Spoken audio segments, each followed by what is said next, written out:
Hello students, देखिए इस video में हम लोग सेलों का मिश्रित क्रम समूहन समझेंगे। सेलों का मिश्रित क्रम समूहन में कुछ सेल होता है श्रेणी क्रम में और कुछ सेल होता है समानांतर क्रम में।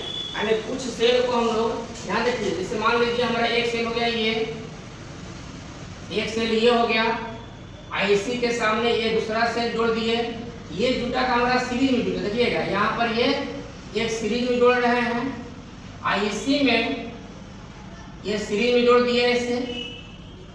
इसका विद्युत वाहक बल है आंतरिक प्रतिरोध, विद्युत वाहक बल आंतरिक प्रतिरोध हर एक सेल का होता है, ये प्लस माइनस, ये प्लस माइनस, ये प्लस माइनस। इसी के समानांतर क्रम में कुछ सेल को जोड़ देंगे, इसी के समानांतर क्रम में कुछ सेल को जोड़ देंगे, यानी कुछ सेल को श्रेणी क्रम में और कुछ सेल को समानांतर क्रम में जोड़ देंगे।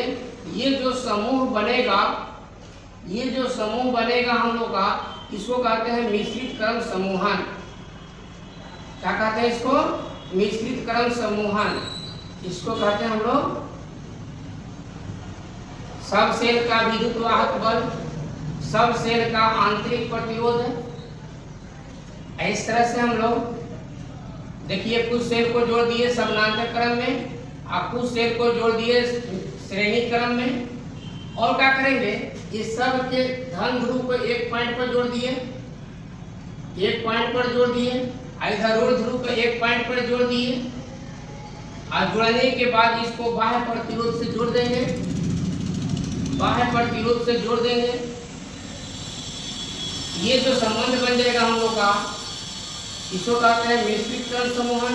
इसमें धारा I जो है ये प्रवाहित होने लगता है।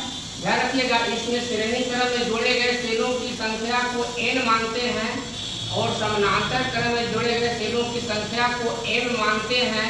ये सब ध्यान रखिएगा। तो ये विद्युत वाहक बल है, ये आंतरिक प्रतिरोध सब का प्लस माइनस, ये सब दिखा दीजिएगा। तब मिश्रित क्रम समूहन में जो धारा प्रवाहित होता है उसके लिए फॉर्मूला होता है I बराबर mne by mr plus nr। ये मिश्रित क्रम समूहन में धारा प्रवाह के लिए होता है।